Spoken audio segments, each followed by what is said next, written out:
Order, let's start off with the Pledge of Allegiance. I pledge allegiance to the flag of the United States of America and to the republic for which it stands, one nation, under God, indivisible, with liberty and justice for all. Please be seated. So quick announcement that we continue with online board meetings per the language in the agenda at the top. I have no further things to add at this point. Can I have a motion to adopt the agenda? Can I have a motion from a board member? Right here, Bob Todd. One from Mr. Gilbert. Bob, I'm on. Second. And one from Mrs. Stevenson. I see your hand up. So all in favor? Aye. Aye. Any objections? Any nays? Nope. Motion passes. So this is a study session designed for the purpose of administrative updates to the board. There are no public comments at these meetings. Residents may attend the next scheduled business meeting on May 5th and or contact the board via email at boe@shenschools.org with any comments or questions. All questions come into the public information officer and are shared with the board and or superintendent as appropriate. Policy questions and concerns typically addressed by the board president. Operation questions typically addressed by the superintendent and or designee. So one thing we've added to the agenda, hopefully we have some of these folks here. We did want to allow some student rep comments as we missed them 2 weeks ago due to it being a relatively new process. So we thought it would be appropriate to add these back in. So Grace Perna and as well as our two student SFA representatives, if you're on and want to provide comments, feel free to do so. Hi, it's Grace. So as for the other two representatives, they just asked me to speak on behalf of that just because there isn't a lot to report. Senate meetings we've done virtually, especially with the officer team. That's been working really well. And then besides that, I have been trying to pull something together because before this whole thing happened, I had planned to do something for mental health. And so I'm back on trying to work with that and move forward with it kind of no matter what happens, and then we'll see from there. That's about it. Okay. Well, thank you very much. So at this point, we'll shift over to study session items. Go ahead, Dr. Robinson. Thank you very much, Mr. Presley. So what I'm going to show on the screen is, and you should see at this point, the 2020 BOCES proposed budget newsletter. Are you seeing that, Mr. Presley? I see it. So I won't necessarily go through the entire newsletter, but tonight is the board will be asked to vote on the BOCES budget and BOCES board members. As you see here in the blue, the total proposed BOCES budget is $145 million. However, the only portion of the BOCES budget that's voted on is the administrative portion of the BOCES budget, which you see here, almost $12.2 million. Or if you see here in the gray, that captures the BOCES administrative budget. A good portion of that BOCES administrative budget is for retiree health insurance. And subsequently, that's why those costs are socialized across all the component school districts. And the reason why by education law, local school districts have to vote on the administrative portion of the BOCES budget. The remainder of the BOCES budget is service driven. In other words, services that districts are purchasing from BOCES. And that number fluctuates based upon what services are purchased. Also, and I'm just going to quickly go through this newsletter because some of it is relevant to tonight, but some of it is more just a background on BOCES. Also in the BOCES process is the election of BOCES board members. And again, I'm just going to scroll down to the bottom. So there are 4 candidate seats on the BOCES board up for re-election. And these are the candidates that we have. We have John Bergeron, who's running for re-election. You have Nancy Del Prado from Representative Mahanosa School District. You have our own Ms. Naomi Hoffman, who's representing Shen in Saratoga County. And you have John Phelan from Guilderland, representing Albany County. So 4 seats, 4 individuals running for the BOCES board. Any questions on that from any board member? If so, just unmute and ask a question since I'm unable to see you at this point. No questions at this point. Okay, so Mr. Presley, if there's no question, I'll continue then. Please do. Thank you. So tonight we're privileged to have several of our counselors here, along with Mrs. Drago from the high school and Mrs. Carmen, who will be making a presentation on the High School Student Support Center. As the board know, this is an initiative that we started a couple years ago, and it was the Wellness Center, and the name has changed since then. And also with the change is adding some additional staff and doing some really creative things to support the needs of students, not only in the 10-12 building, but also in the 9th grade building. So I won't steal their thunder. I'm going to open the presentation. And if I'm not mistaken, Nikki Tabano will be the person that's going to make the presentation. So I'm going to go to present mode. And Mr. Presley, can you tell me, can you see the Student Support Counselor presentation? I can see it. Thank you. So at this point, I'm assuming, I think Mrs. Tabano is going to kick it off. And please inform me when you want me to change the slides. Great. Thank you, Dr. Robinson. Can everyone hear me? Yes. Yes. Okay. Myself and Doreen and Sarah just want to say thank you to the members of the board, as well as Dr. Robinson, Dr. Wood, and district leadership for having us tonight. We're excited to talk about our role, how it's evolved.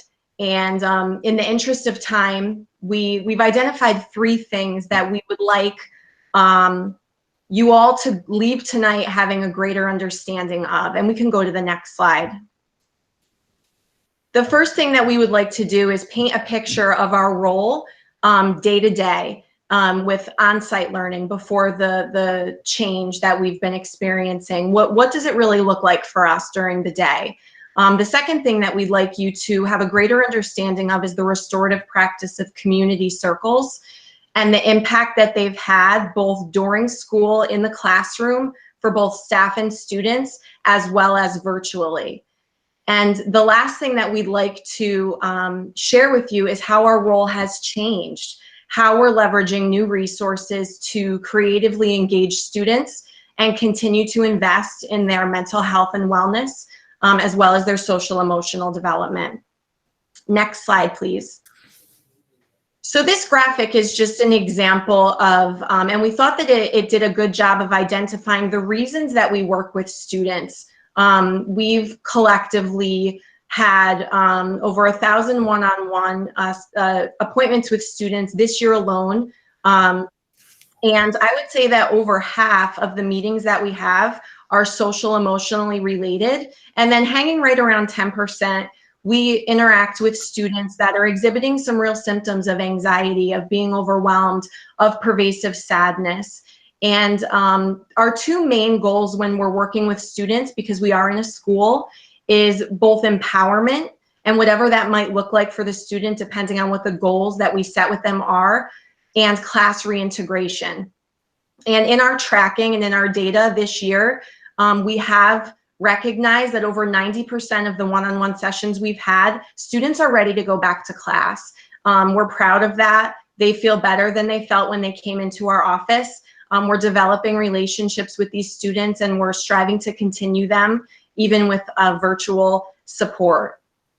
The other thing that we wanted to kind of identify for you is those crisis moments, those moments that require us to be flexible, to reprioritize, and to be reactive, because we've all recognized that there's only a certain degree of our day that we can be proactive about. There are emergent needs that walk in to the office, and that requires collaboration with school staff, administrators, and school counselors, as well as community organizations like Northern Rivers, Captain, DSS, Ellis Hospital. And so we've developed comfortable relationships with these organizations.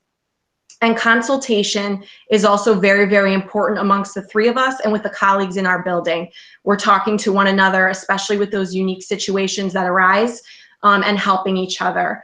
And we did include in the documents provided to you all tonight an additional data sheet. And you know, we'd love for you to comb through that and to kind of see what some of the raw numbers are, what some of the growth and outcomes look like. But the one thing that I did want to highlight, which I think speaks to the original intent in the inception of the Student Center, is that walk-ins have increased annually over the last 3 years. And we really draw from that Students are referring their peers more, stigma is decreasing, and there's more help-seeking behavior going on in our student population. Next slide, please. I'm really excited to talk to you about something the three of us are really passionate about, and that's community circles. Community circles started in our Aspire sections, and after much success, we were asked to present at a faculty meeting. After that faculty meeting, many teachers from different content areas approached us about hosting a circle. That was right prior to being off-site learning. A purpose of a circle is to build student connection, foster respect, and create an environment where students feel safe. A circle looks like in a classroom setting, the desks are arranged in a circle formation. Faculty and staff are encouraged to participate. Everybody sits on their desk facing one another with nothing in the middle of the room to get a sense of openness and welcomeness. The facilitator starts the circle by setting the norms. There are 4 norms. They are to be non-judgmental, maintain confidentiality, be sincere and respectful. Then the facilitator brings a talking piece to the group that is meaningful to them and then shares why it is meaningful. That's to model being vulnerable and sincere to the group. That talking piece is then sent around the circle for students to answer questions.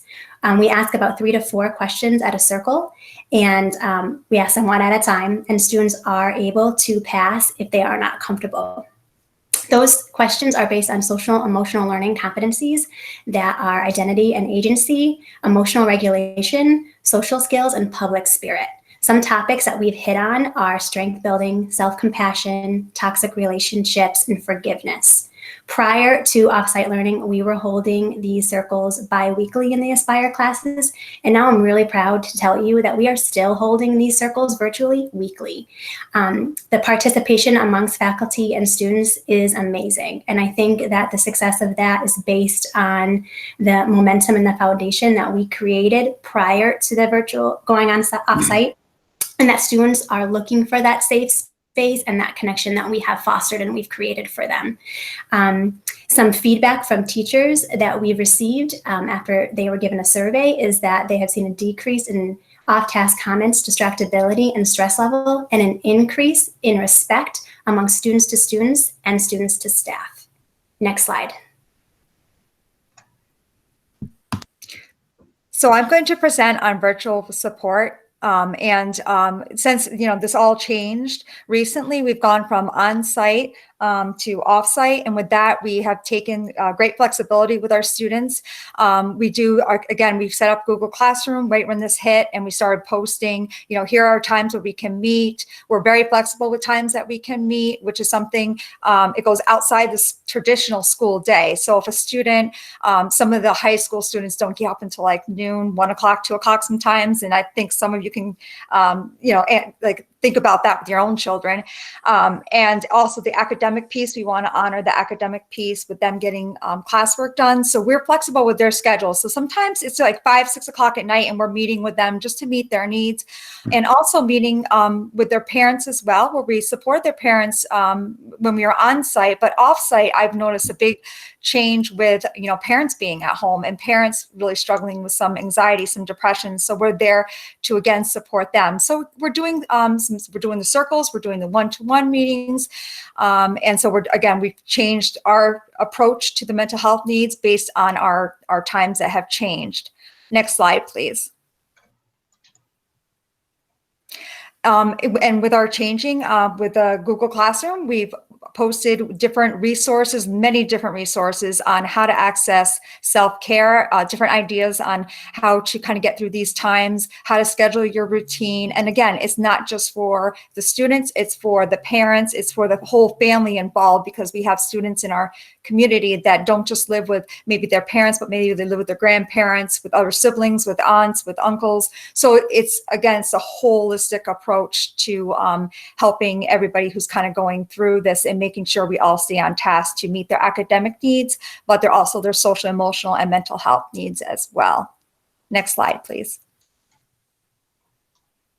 So our student voices, we just wanted to note that our students motivate each other. In our circles, on-site and off-site, we see a lot of students giving each other feedback and giving us feedback. That is, again, it's this two-way process. It's everyone. We have on our circles staff that are there, and we hear productive stuff from our students. The students will say, hey, we go outside and we just go for a walk and it helps. And again, it's just students giving each other motivational tips.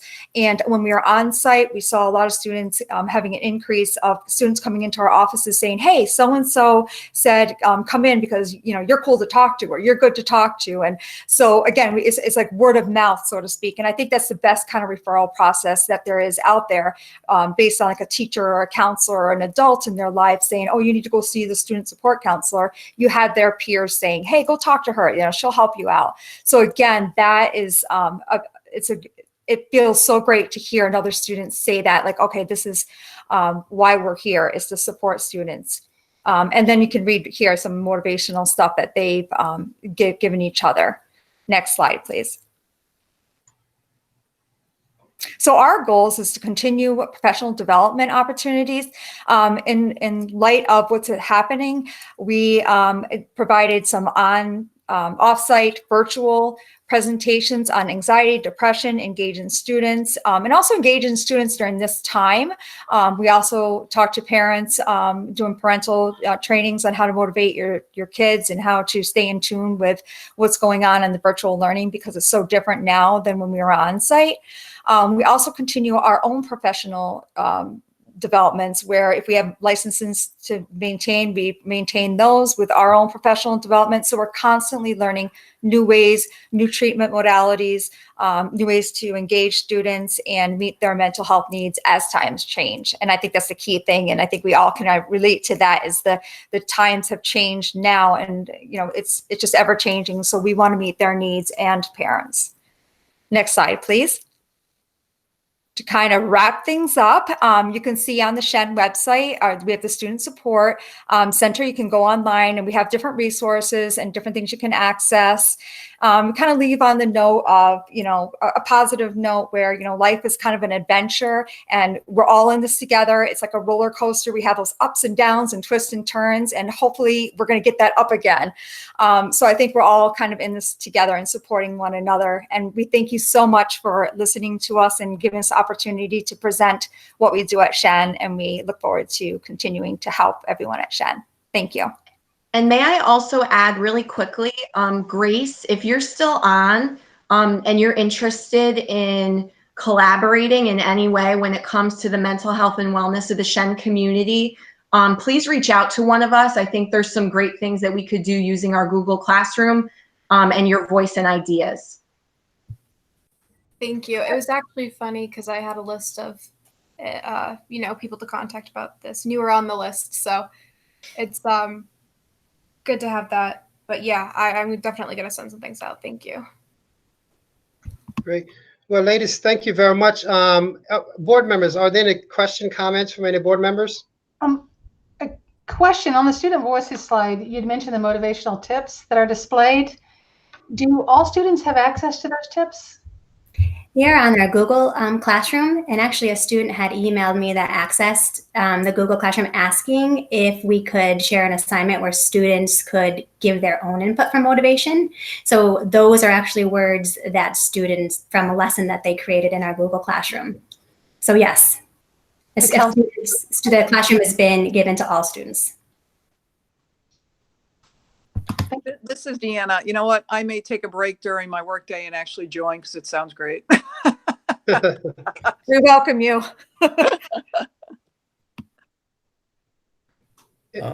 This is Bob. I do have a couple comments. Can you put the presentation back up? First or second slide, the one with the circles. So I've been on the board for 8 years. When we've talked about mental health, in the past, we talked about counseling for college and career, or we talked about, getting more supports in the high school. And so this is a unique presentation from my perspective because you're really tying a lot of things in together. So the outer circles are things I've never really thought about by themselves, but the inner circles are the things that really I would say the conversations in high school and middle school, about 90% of it revolves around grades, attendance, and behavior. And so that's kind of the way we've always seen things is, if you track that, then you're doing well, you're fine. But really what you've shown us is these other things around will probably get those three things to work better, much faster for you. That's sort of my takeaway from it. And I think that's sort of where we want to talk about mental health is those things getting addressed. Very encouraged that you talked to 1,000 students one-on-one this year, 65 so far virtually. And that's really the area that you're talking about. Some of the combination of those things are what's getting the kid that's just not feeling comfortable in high school or middle school to get past that. So thank you very much. Thank you for saying that. And if I were John Bullington, I would have had those circles moving around and overlapping one another in random patterns, because that's often what we see with students. And what I've learned, and it's only my third year in the position, but we have a large contingent of students that utilize counseling support in the student center that are holding together grades, attendance, and behavior beautifully. And the growth that we hope to see in them with the strategies and the work that we do with them is intrinsic. And so I would agree with the fact that once we can get some of these things in an empowering way for these students, they are more efficient learners. So thank you for that comment. I have a quick question. It's Gusta. I just have a question about the community circle. Is that anything like the day of dialogue where different kids get together and share about each other? Is it similar to that? I can speak to that. It's different in that the circle has its own structure and integrity that really has to be followed to the letter if you're going to follow it with fidelity under the restorative practice umbrella. So there are aspects of Day of Dialogue that a talking piece is optional, but the conversation is much more fluid and directed. A circle, there are 3 or 4 planned questions meant to meet a certain end. So it might be like last week we did a circle with students on the concept of grief based on a publication that Becky passed on to us, and they were able to identify emotions regarding quarantine using the 5 stages of grief, and really we could all use that. I'm sorry? I said we could all use that. Oh my gosh, the staff response was as powerful, if not more so, than the students. So it is, I would say it's a little more buttoned down and structured than the Day of Dialogue flow. Okay, I was just curious because the Day of Dialogue was really fantastic. So it's great that you guys are doing this. Thank you so much. Great. Again, thank you very much, ladies. Can we still see you're still able to see the agenda, correct? Yes, we can. Okay, just want to make sure. So again, thank you very much. As certainly for the board, I think that these types of presentations are important because there's a lot of things that we do as a system, and oftentimes we take for granted that what's commonplace for us is important for the public to also know that we're doing these tremendous things to support students, particularly now. So again, for the 3 ladies who presented, thank you very much. And for Kathleen Drago, who heads up the counseling at high school, and Rebecca Carmen, who does it K-8, thank you very much as well for your leadership, and for the 3 ladies, thank you for what you're doing for our students. Thank you. Thank you for having us. Absolutely. So the next presentation we have, as the board knows, we have been engaged in wrong presentation. I eventually find the right one. We have been engaged in e-learning since March 13th or the week following that. And recently, Dr. Wood completed a survey. So we're just simply going to walk through the survey briefly tonight just to give the board a flavor of what we're hearing. Dr. Wood? Yes, thank you. So the first 2 pages of the survey that you have attached to the board agenda is an executive summary of the survey, and it's there if you just want to kind of do a quick reference. Let me just give you a little background on the survey. we were not set to be an online institution or an e-learning institution. And we've had to very quickly make some decisions about how we're going to move this forward, things related to time guidelines and expectations of teachers for delivery. And we thought, we'd been doing it for a couple of weeks. It would be time to get some feedback from parents to say, how is this working? So exactly, Dr. Robinson, thank you for moving there.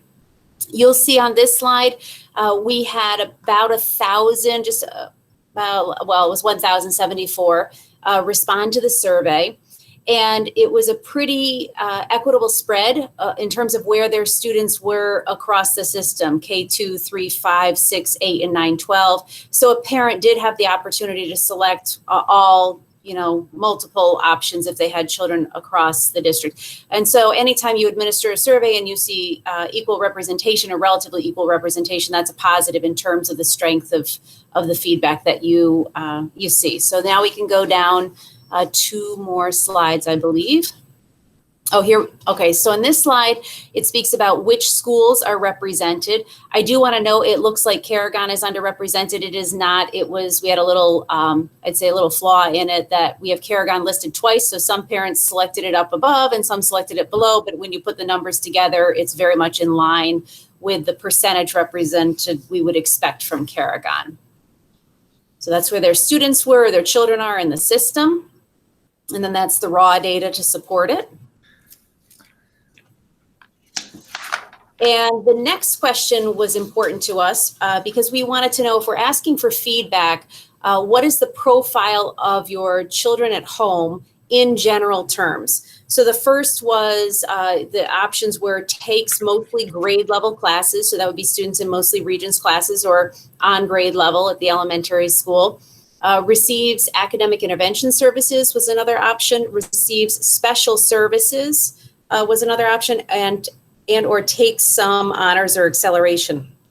And you'll see we were pleased that the survey feedback reasonably represented the larger Shenendehowa community in terms of where their children were across the district. Another strong sign in terms of reviewing the results that we were able to hear voices from many families. So the question, and I will tell you, when I looked at this, I breathed the largest sigh of relief. I probably jumped up and down for a minute. We were thinking, and we were getting feedback early on, that some of the work was a little overwhelming for our students and for our parents. And so the first question we wanted to ask, and really the primary focus of this was, when we sent out these time guidelines, do you think it's reasonable for the grade level? Do you think it's too much work, or do you think that it's not enough work? And we were so pleased with the response that over 70% for every single grade level believed that what we asked was a reasonable time guideline. So the time guidelines are, here, I can get to it quickly, 2.5 hours each week for ELA math, at K2, and then an additional hour for other subject areas. For 3-5, it's 4 hours each week with an additional area for the other subject areas. For grades 6 to 8, it's 2 hours each week for the core subject areas, and then an additional 2 hours for all other subject areas. And then 9-12, it was 3 hours per course per week. So for a credit-bearing course. And you'll see that really the vast majority of our parents, rarely do we issue a survey and see this kind of positive response in terms of folks agreeing with the reasonableness of the time guidelines we established. And you'll see that the blue line indicates that they believe the children are getting too much work, and then the yellow line was not enough work. We then moved on, and I'll come back to the open-ended after this, but yeah, you can keep going, Dr. Robinson, thank you. We then decided we needed to look at the responses to the time guidelines based on how they identified their child. So in other words, were they mostly taking grade level courses? And if you say your child is mostly taking grade level courses, what's your response to the time guidelines? If you say your child is receiving special services, what's your response to the time guidelines? So that's where, as we move through, you'll see these are the cross tabulations that reflect that data. And so this is for students taking mostly grade level classes. You'll see that green bar. The vast majority of parents found it very reasonable. Then if you keep going, you move on to parents responding whose students receive AIS services. They too found the time guidelines very reasonable. It then moves on to students with special needs. And the green bar again represents they believe the parents of students with special needs found our time guidelines very reasonable. And then the fourth is parents of students that are taking honors or acceleration. And again, you see, they do believe the time guidelines are very reasonable. We did note that grades 3 through 5, you know, kind of a larger yellow bar there in terms of not enough work, but it really only stands out because the bars are so small everywhere else. In general, we still have very favorable, and that's still almost at the 70% mark. So we're very pleased with that feedback in terms of how was it working for families, because we recognize our families have a number of challenges at this time, particularly as parents are at home trying to work and also support their children's learning. We did provide parents the opportunity to give us some open-ended feedback related to how are the other guidelines that we established working for you. Those guidelines were, are the students able to learn or that we wanted students to be able to learn with direct support from the teacher, able to be completed independently from home, completed with minimal resources, and that the work assigned was meaningful, avoid creating work just to assign work. And we gave parents the open-ended option, you know, to just give us feedback from that. And so we had about 530 parents or so give feedback. The most common response we received is how much parents value direct contact with the teacher. So they really appreciate where teachers are making instructional videos and posting them. They really appreciate where students are having an opportunity, their children are having an opportunity to do Google Hangouts with their teacher. They just, that teacher-student contact remains most important to parents, and that's what we heard the majority of feedback about. The second most common thing that we heard from our parents that responded to the open-ended question was, great job. Call out to individual teachers. We agree with the expectations you've established. Thank you for turning this around so quickly. My children continue to learn. I'm amazed. The third most common thing we heard was, please consider narrowing the number of digital platforms you're asking our children to go to. And it's fair. It's fair. We were not prepared to move to an entirely online e-learning experience, particularly for K2. We've been doing Google Classroom grades 3 through 12, but this was very new at K2 for us, and teachers have been trying to figure out what is it that our K2 students can do with their parents, and it has led to us trying out a lot of different platforms, and that is a goal of ours. This has been a learning experience for us, certainly one we hadn't anticipated, but we will be looking to try to streamline a K2 platform. And it doesn't mean we won't still have other digital tools, but we'll be looking to streamline that. And the other, probably the fourth most common feedback were things related to calendar and scheduling and good information for us to share with our secondary teachers.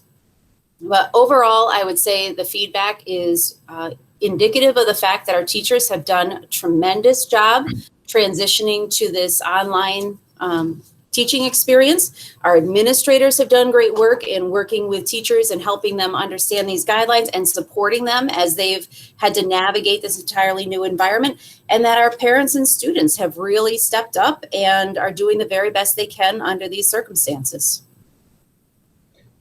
Thank you, Dr. Wood. Any questions, comments from board members? I'd like to make a comment. And first, thank you for sending this survey. This is an extreme situation, but these responses give us a sense as to whether we're heading in the right direction. And it does seem that we're doing that, especially knowing that, you know, the overwhelming, well, it's good. It's helpful to see that the overwhelming majority, 70+%, found the timelines reasonable, and we all have a student. Well, I shouldn't say we all do, but I'm sure there's many students out there that will fill the time, and And so you have 8 hours, they're going to fill 8 hours. So, but knowing what the new expectations are as a parent helps too, so that we can also weigh in and get them to stop at a certain point and go out and to get some fresh air. It's clear that our teachers and students have adjusted. This is proof of that. I know it's not on the entire student population, but I thought that was a good response. Also, the timeline that was given, I thought that was encouraging, because this is our new norm, remote learning. I also appreciate our guidance counselors and teachers. They're reaching out, they're connecting, they're doing things they haven't done before. I do really very much appreciate that the guidance counselors are now using Classroom to disseminate information. And one thing that is also clear, when you take the kids out of the school building, put them in their homes, time management is right in your face. Those time management skills, you realize how valuable they are, and now it's a very different environment, and it's difficult to focus on what needs to be done because we have those typical distractions at home. But this is challenging for us parents too, and so I appreciate all that you're doing. I very much do, and I don't know how long this is going to go, but I know that we're on a good course and encouraged by what you've shared. So thank you. And if Go ahead, Christina. Thanks, Bob. And just really, one of the things throughout all the presentation too is I keep hearing, we're trying things differently because we are dictated in the sense of by COVID-19 to do things differently. And although many things are changing, the way we're delivering education and the learning experience to our students, the way even working with parents and families have changed due to this. But the one thing that remains constant that is so reassuring is that although there is a lot of things changing around us, the one thing that remains steadfast is everyone's commitment to our students. And again, just showing it truly is a team approach in making sure that our students, not only from the academic perspective, but also from the well-being, the whole student, which is reflected also in the high school student support center presentation, again, looking at the whole student. So once again, I'm just proud to be a part of this great team, this great district, and thank you to everyone once again. I don't think we can thank everyone enough for the hard work that goes behind the scenes and continues to bring out such great results that we just saw in that survey. Great. Any other questions? If not, I've got one to Dr. Wood. Looks like a lot of this was affirmation of a lot of the things that were decided early in terms of planning. But after looking through this, did anything stand out as a significant area we can improve in the next few weeks from your perspective? Yeah, definitely. Thank you for that question. We have talked as an administrative team going over the open-ended feedback. And when I say the number one area for feedback is that parents really value that real-time connect. I say real-time. They value their children being able to have direct contact with their teacher through either, instructional video or through Google Meets. It was a good reminder to us as an admin team about our need to continue to provide supports for teachers so that they feel like confident, knowledgeable in doing that, and make sure that they continue to extend that opportunity to their students. And I'll tell you, it was in my mind, we just put out updated grading guidance for Q4. And I thought, I need to model this by doing a quick video to send out. And say, look, we're all learning this tool, and here's a way that we can just sit down, record ourselves presenting information, and send it out. And that's what we learned. We learned parents really value that contact, and that we need to support and hopefully model for our teachers how to continue to do that real connection. Okay. Thank you. So thank you very much, Mr. Presley, for the opportunity for the presentations. If you notice that I put the superintendent's comments after the presentations because I wanted the presenters to have the full attention of the board from the beginning. Just a couple of comments I want to make before we transition to the action items. As the board knows, right now we're dealing with the uncertainties of finances. Probably the most recent information that was shared, the governor in a presentation yesterday actually made a reference to a potential 20% reduction in state aid. The big issue is, what does that mean? And so right now there's a lot of speculation. No one really knows what that actually means. 20% of what? Or will it be actually 20%? So that statement obviously caused a tremendous ripple across the state and a lot of interpretations. And I would imagine that probably 8 out of 10 of those interpretations are wrong. So a lot of people doing speculation in terms of what they think it is and things of that nature. So I say that in a sense that while we know that there's going to be more reduction in state aid beyond what was presented the last time we spoke, we're still trying to figure out exactly what does that mean. Also, we know that the magnitude of the severity in the reduction in state aid will also then impact our approach, the approach that we take as a school system. Again, last time we spoke about trying to look at various scenarios and approach it that way. We still very much having the same game plan. The question is, to what degree do we go with that game plan as we move forward? Another significant piece to the state budget situation is the federal budget situation. And so I was privileged to be on a call today with Chuck Schumer and some other folks that was organized by the Chamber of Commerce. And Chuck Schumer did he was very candid in terms of, with a political slant, of course, in terms of the availability of federal funds, and more importantly, the importance of how federal funds will impact what states actually do. So either today or tomorrow, they're supposed to be coming out what they're calling COVID 3.5. So this is the fourth stimulus package coming out at the federal level. And this reason why it's 3.5, because the third stimulus package largely focused on, supposed to be going to small businesses. But as you know, if you probably read a newspaper, that those funds were unfortunately gobbled up by businesses that weren't necessarily so small.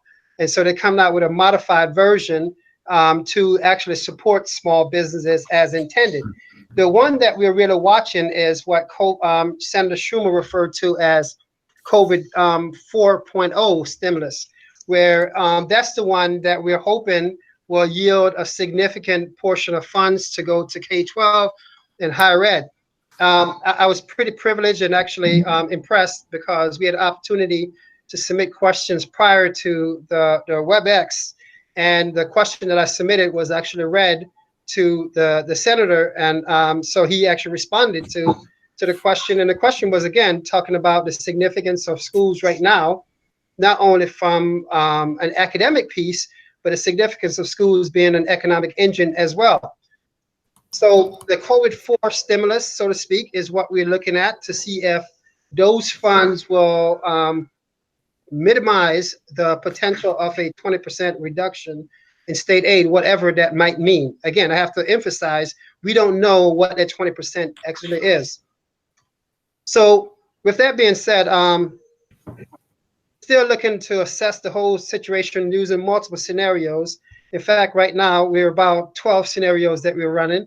And I would say by the end of the week, we might be about 16 or 18. So we're just looking at a whole bunch of what ifs and trying to see what's most feasible, most practical. The big piece that we're trying to do as we're going through all these scenarios is trying to maintain the balance between program preservation. In other words, where do we reach that diminishing marginal returns by adjustments that we make in program? In other words, if you cut certain things to a certain point, it's not worth investing anymore. So where's that point? And so we're going through that. So we can't say program preservation without knowing where is that critical point where we start going downhill with the provisions regardless of what we invest in. So that's one side. So there's one side of the equation that we're trying to balance. The other side of the equation that we're trying to balance as we look at this too is how do we, again, avoid a structural deficit? So the program piece is on the expenditure side of the equation. The structural deficit piece is on the revenue side of the equation. Because the last time we spoke about infusing some additional fund balance into the revenue stream to offset. So where's that critical point before we start thinking, are we setting up a structural deficit moving forward?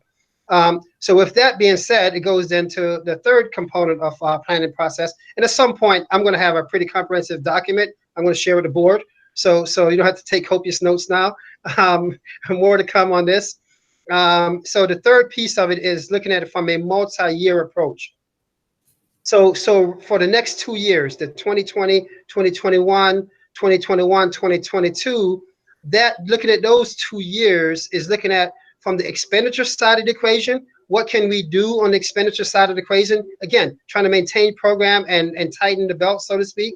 And then also on the revenue side, so the expenditure side is some strategic reductions we're looking to hope to make over the next year and possibly even into the following year. On the revenue side, over the next year, possibly into the following year, is again strategic infusion of funds from unappropriated fund balance into the revenue stream.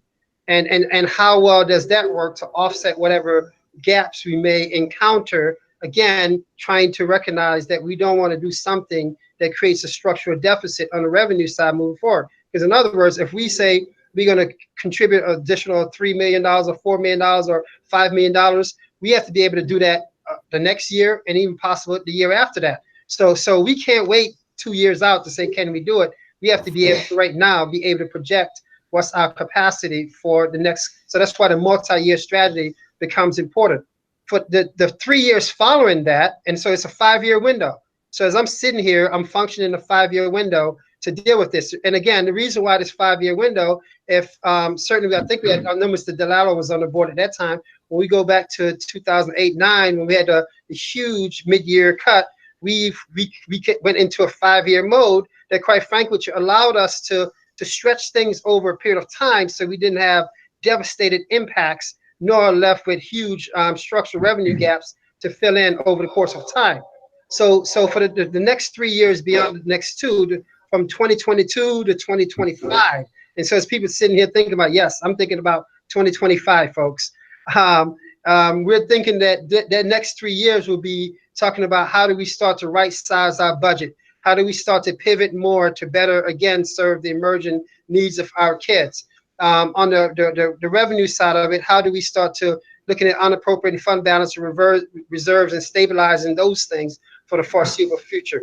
So that's the plan that we're looking at. Isn't a one and done, because it can't be a one and done.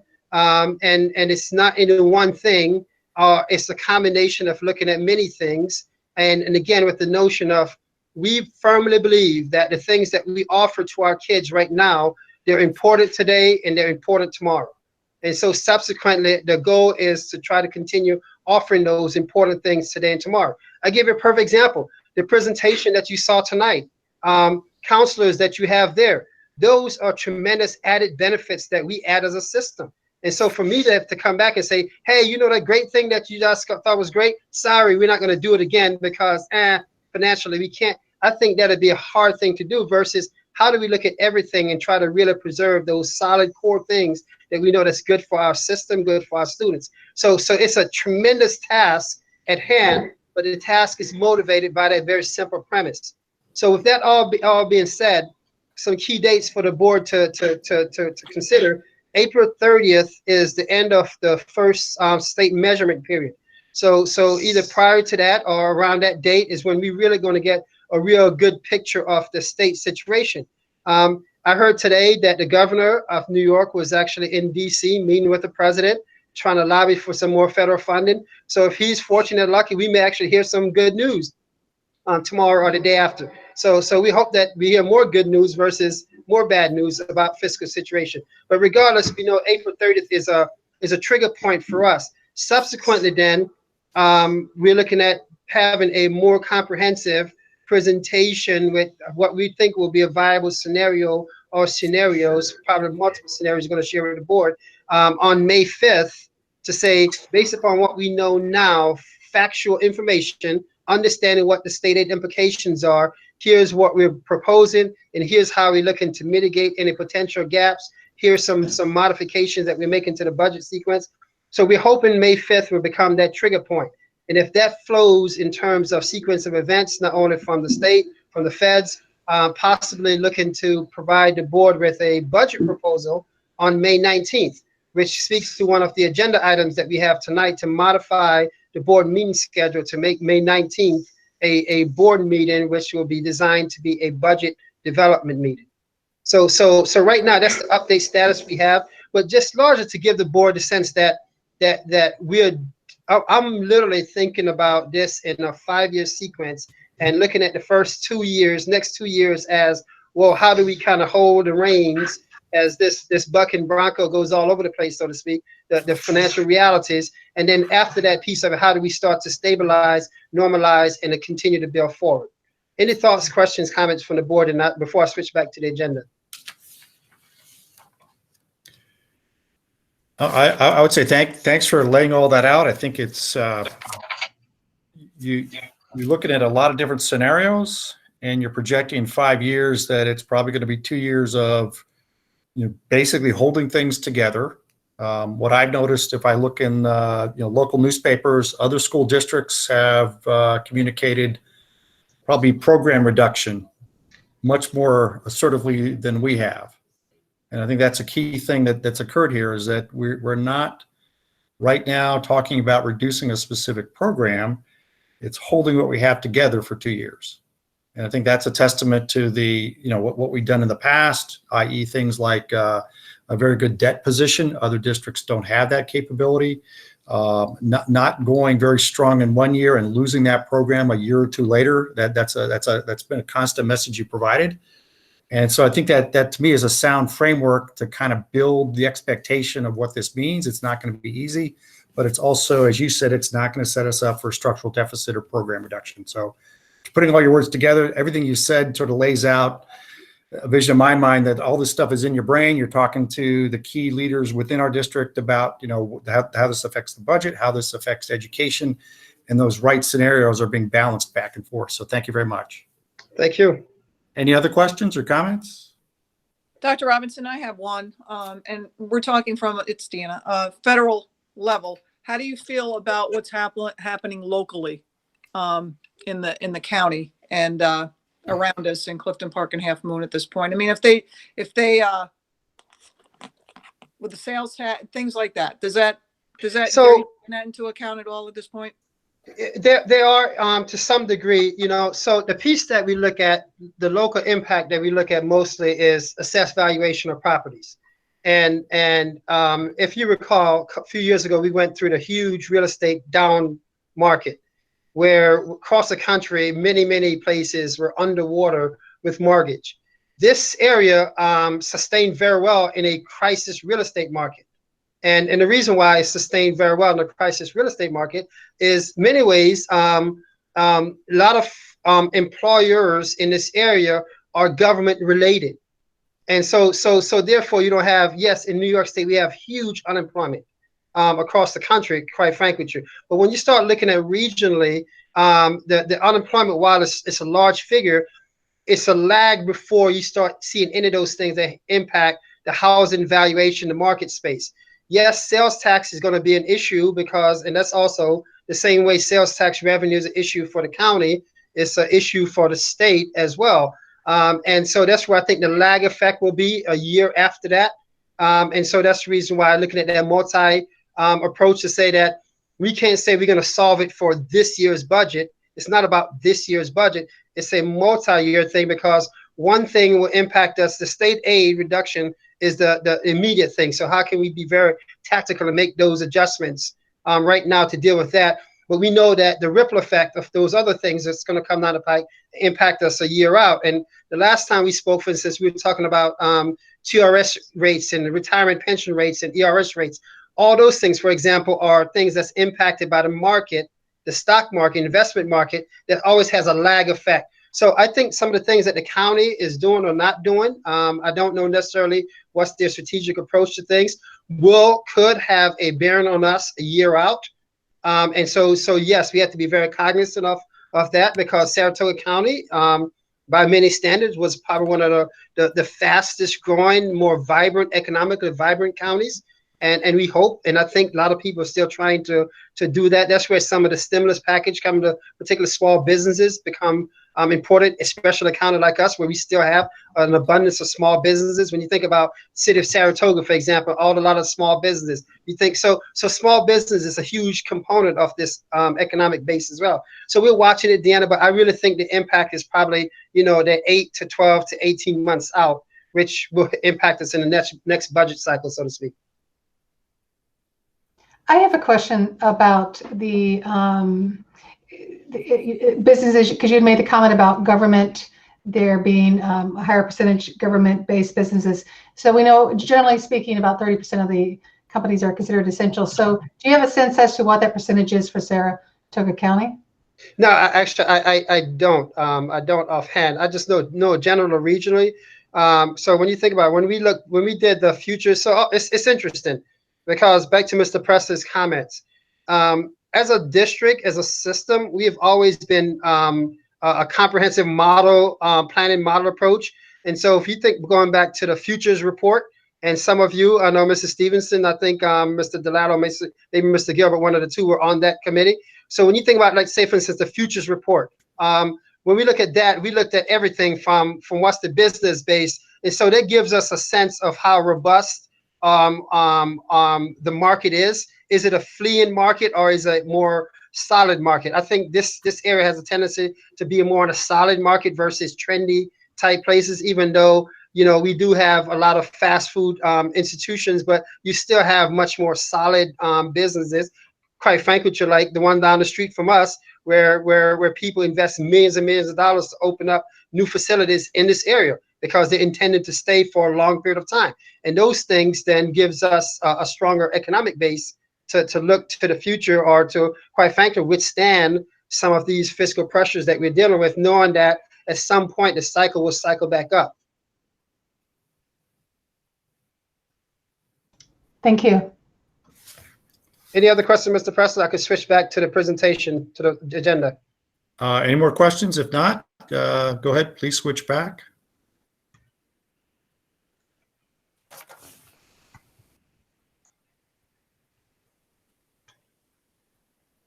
Okay, there you are, sir. Okay, thank you. So let's move on to action items. The first one is modifying this year's schedule to reflect May 19th as a budget development time. As Dr. Robinson mentioned 2 weeks before, he'll give us a very good snapshot into where these things are unfolding. So can I have a motion to modify the schedule? Mrs. Stevenson first. Anybody second? Motion second. Christina. Ms. Ruppin second. So all in favor, please raise your hand. Aye. Aye. Any objections? No objections. Motion passes. Let's go on to our 2 business items. With pleasure, we're going to vote on the BOCES vote, both for administrative budget and for Mrs. Hoffman to become a board member with the BOCES organization. So can I have a motion on this one? So, Okay. Mr. Preston, just for clarification, Mr. Preston. So, one, if you don't mind, we're doing separate the BOCES budget, and then we have to vote for each board member as well. All right. Let's go to the administrative budget. And can I have a motion on this one? Yes. Motion for Christina. First, Mrs. Rajat, second, Mr. Gilbert. Any comments, questions? If not, all in favor? Aye. Aye. I hear ayes. Any nays? No nays. Motion passes. Let's go to board members. So first one is Dr. John Bergeron. Can I have a motion on Dr. Bergeron? So move. Hoffman. Mr. DeLallo, second. Any comments, questions? If not, all in favor? Aye. Aye. Aye. Any nays? No nays. Motion passes. Let's go to Mrs. Nancy Del Prado. Can I have a motion on this one? I see Mr. Gilbert's hand up. I see Mrs. Hoffman's hand up, first and second. Can I have any comments on this one? If not, all in favor? I say aye. No, any nays? No nays. Motion passes. Third, with pleasure, Mrs. Hoffman. You can't nominate yourself. Mr. Hoffman first. Any seconds?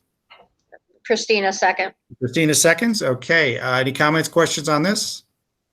Can I make a comment after? Sure. Since there's, actually, yeah, I'll make a comment after. Okay.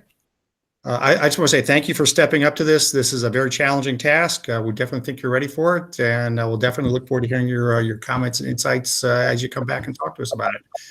All in favor? Aye. Aye. Aye. Any nays? No nays. Motion passes unanimously. Comment from Mrs. Hoffman? Yeah, so I just wanted to say, speaking for myself, I do not fully understand the BOCES role, but over time, Mr. Delalo has done a great job mentoring me through this process, and it's become a lot clearer to me. They have a very important role in for our district and 23 other districts.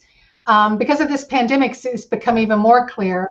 They have been coordinating with all 24 district superintendents, assistant superintendents, or deputy superintendent, with IT staff, professionals, teachers, all working with plans for when districts do open. So it's becoming very clear to me how important their role is. And I would be remiss not to say at this point in time that we should be thanking Mr. Delalo for his many years of service. It's been 10 years he's been serving on this board, and also being a mentor to me. He has been valuable leading up to now and continues to provide answers to the best of his ability in a time of great uncertainty. And I feel that, yes, I'm filling his seat, but I'm certainly not filling his shoes. I think it's going to take a very long time before I even begin to say that with any level of comfort and to walk in them. I'm very humbled by him, and I hope I can continue to reach out and have him as my mentor. Thank you.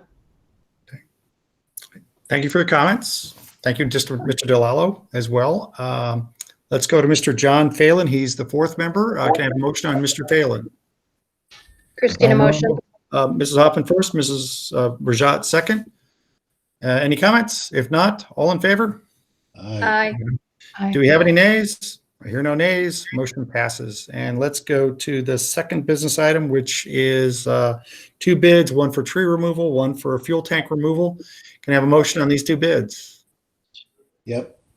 Mrs. Hoffman first, Mr. Gilbert second. Any comments, questions? If not, all in favor, please say aye. Aye. Do we have any nays? No nays. Motion carries.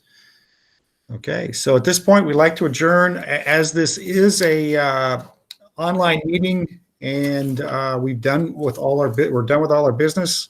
One last circle around for board members. Does anybody want to present any final public comments? We have some time to do this, and it might be appropriate if you feel a need for it. If not, haven't seen anybody. Can I have a motion to adjourn the meeting? A motion to adjourn. Mr. Gilbert second. Any comments, questions? If not, all in favor? Aye. Aye. Any nays? I hear no nays. Therefore, meeting is adjourned. Thank you very much. Thank you very much, Mr. Presley. Thank you. Thanks, everyone. Thanks a lot. Good night. Be Mr. McDermott, can you please stop recording?